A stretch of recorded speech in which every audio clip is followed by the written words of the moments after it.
വ്യാപാര സംഘർഷങ്ങൾ India US ബന്ധത്തിന് ദീർഘകാല നാശമുണ്ടാക്കുമെന്ന് മുന്നറിയിപ്പ് നൽകി മുൻ US വാണിജ്യ അണ്ടർ സെക്രട്ടറിയും മുതിർന്ന വിദേശ നയ വിദഗ്ധനുമായ ക്രിസ്റ്റഫർ പാഡില്ല.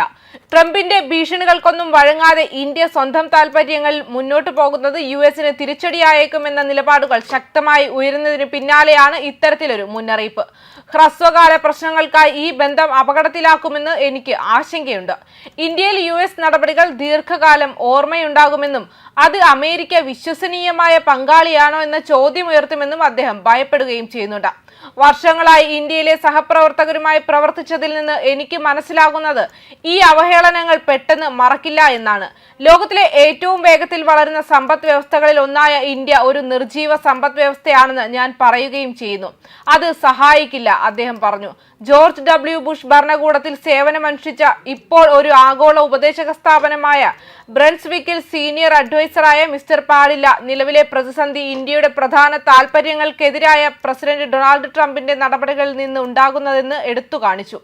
കാർഷിക ക്ഷീര മേഖലകൾ തുറക്കാനുള്ള സമ്മർദ്ദവും ന്യൂഡൽഹിയുടെ സ്വതന്ത്ര വിദേശ നയവും ഇന്ത്യൻ സമ്പദ് വ്യവസ്ഥയുടെ ഘടന കണക്കിലെടുക്കുമ്പോൾ കാർഷിക വിപണി തുറക്കുന്നതിലെ ബുദ്ധിമുട്ട് ഒരു പ്രധാന താൽപര്യമാണ്. മറ്റൊന്ന് ഇന്ത്യൻ വിദേശത്തിന്റെ സ്വാതന്ത്ര്യമാണ്, അദ്ദേഹം വ്യക്തമാക്കി. ഇന്ത്യയുടെ കയറ്റുമതിയിൽ US തീരുവകൾ ഏർപ്പെടുത്തുന്നതിന്റെ സാധ്യതയെക്കുറിച്ച് മിസ്റ്റർ പാഡില്ല വാദിച്ചത് അത് വേദനാജനകമായിരിക്കും, എന്നാൽ ഇന്ത്യൻ കയറ്റുമതിക്കാർക്ക് ഇതര വിപണികളുമായി പൊരുത്തപ്പെടാൻ കഴിയുമെന്നാണ്. ഇന്ത്യയിലെ ചില പ്രധാന കയറ്റുമതികൾ നോക്കുമ്പോൾ വിലയേറിയ കല്ലുകൾ, തുണിത്തരങ്ങൾ തുടങ്ങിയ വസ്തുക്കൾക്ക് ബദൽ വിപണികളുണ്ട്. ഇന്ത്യയിൽ നിർമ്മിക്കുന്ന ഐഫോണുകളുടെ എണ്ണത്തെക്കുറിച്ച് ആളുകൾ ധാരാളം സംസാരിച്ചിട്ടുണ്ട്. ശരി, ഐഫോണുകൾക്ക് ആഗോള വിപണിയുണ്ട്. അവ അമേരിക്കയിൽ വിൽക്കാൻ കഴിയുന്നില്ലെങ്കിൽ അവ മറ്റ് സ്ഥലങ്ങളിലും വിൽക്കാം. വിദേശ നയത്തെക്കുറിച്ച് പറയുമ്പോൾ ഇന്ത്യ US ബന്ധങ്ങളിൽ റഷ്യയുമായുള്ള ബന്ധം എപ്പോഴും അലോസരപ്പെടുത്തുന്ന ഒരു വിഷയമാണെന്നും അദ്ദേഹം എടുത്തു പറയുകയും ചെയ്തു. എന്നാൽ ചൈനയേക്കാൾ ഇന്ത്യയുടെ തന്ത്രപരമായ പ്രാധാന്യം കണക്കിലെടുത്ത് വാഷിംഗ്ടൺ അതിനൊപ്പം ജീവിക്കാൻ തയ്യാറായിരുന്നു. എന്നാൽ ആ തന്ത്രം ഒരു വലിയ മാറ്റത്തിന് വിധേയമായിക്കൊണ്ടിരിക്കുകയാണ്. ഇപ്പോൾ ഇന്ത്യയേക്കാൾ വളരെ അനുകൂലമായി ചൈനയോട് പെരുമാറുന്നതിൽ US ആശ്ചര്യം പ്രകടിപ്പിച്ചു. അപ്പോൾ നമുക്ക് ഈ വിചിത്രമായ സാഹചര്യം നേരിടേണ്ടി വന്നിരിക്കുന്നു.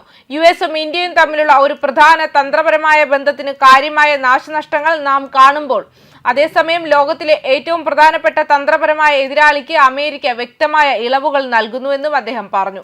US നിർബന്ധം ഇന്ത്യയെ റഷ്യയുമായും ചൈനയുമായും കൂടുതൽ അടുപ്പിക്കാനുള്ള സാധ്യതയെക്കുറിച്ച് പരാമർശിക്കുമ്പോൾ മൂന്ന് രാജ്യങ്ങൾക്കിടയിൽ വിദേശനയ താൽപര്യങ്ങളുടെ കാര്യത്തിൽ ആന്തരിക വൈരുദ്ധ്യങ്ങൾ ഉണ്ടെന്നും അദ്ദേഹം വിശ്വസിച്ചു. എന്നാൽ രാജ്യങ്ങൾ കൂടുതൽ അടുത്ത സഹകരണത്തിലേക്ക് നയിക്കപ്പെടുന്നത് അമേരിക്കയുടെ താൽപര്യത്തിന് അനുയോജ്യമല്ല എന്ന് ഇദ്ദേഹം ഊന്നിപ്പറയുകയും ചെയ്തു. 2000-ന്റെ മധ്യത്തിൽ ഇന്ത്യയുമായുള്ള സിവിൽ ആണവ കരാറിലും മറ്റ് വ്യാപാര ചർച്ചകളിലും ഭാഗമായിരുന്ന മിസ്റ്റർ പാഡില്ല മറ്റ് രാജ്യങ്ങളുടെ കീഴടങ്ങലിലേക്ക് നയിച്ച വാഷിംഗ്ടണിന്റെ ആയുധം വളച്ചൊടിക്കൽ തന്ത്രങ്ങൾ ന്യൂഡൽഹിയിൽ ഒരിക്കലും പ്രവർത്തിക്കില്ലെന്ന് ഉറപ്പിച്ചു പറഞ്ഞു. ഇന്ത്യ വളരെ ഊർജ്ജസ്വലമായ ഒരു ജനാധിപത്യ രാജ്യമാണ്. വർഷങ്ങളായി ഇന്ത്യയുമായുള്ള എന്റെ ഇടപാടുകളിൽ ഞാനത് അനുഭവിച്ചിട്ടുണ്ട്. ലാറ്റിൻ അമേരിക്കയിലോ തെക്കുകിഴക്കൻ ഏഷ്യയിലോ ഉള്ള താരതമ്യേന ചെറിയ ഒരു രാജ്യവുമായല്ല ഞങ്ങൾ ഇടപെടുന്നത്.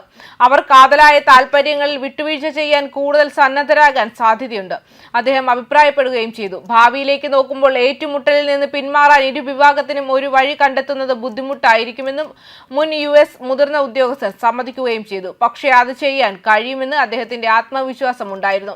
ഇവിടെ 20 വർഷത്തെ ശക്തമായ ബന്ധമുണ്ട്, പൊതുവായ താൽപര്യങ്ങളുടെ ഉറച്ച അടിത്തറയുണ്ട്. കാര്യങ്ങൾ ശാന്തമാകുമെന്ന് ഞാൻ പ്രതീക്ഷിക്കുന്നു. വ്യാപാരത്തിനും പാൽ ഉൽപ്പന്നങ്ങൾക്കും പുറമെ വലിയ താൽപര്യങ്ങൾ ഇവിടെ നമുക്ക് അപകടത്തിലാണ്, മിസ്റ്റർ പാഡില്ല ഒരു ഉപദേശം നൽകി അവസാനിപ്പിച്ചു. ഒരുപാട് കാര്യങ്ങൾ നടക്കട്ടെ, കാരണം ഇത് ഒരു സന്തുലിതാവസ്ഥയിൽ എത്താൻ പോകുന്നില്ല. അവിടെ എല്ലാം വീണ്ടും സാധാരണ നിലയിലാകും. അടുത്ത 3.5 വർഷത്തേക്ക് കൂടുതൽ അനിശ്ചിതത്വം മാത്രമേ ഉണ്ടാകൂ എന്ന് ഞാൻ കരുതുന്നുവെന്നും അദ്ദേഹം വ്യക്തമാക്കി. ന്യൂസ് ഡെസ്ക് കർമ്മ ന്യൂസ്.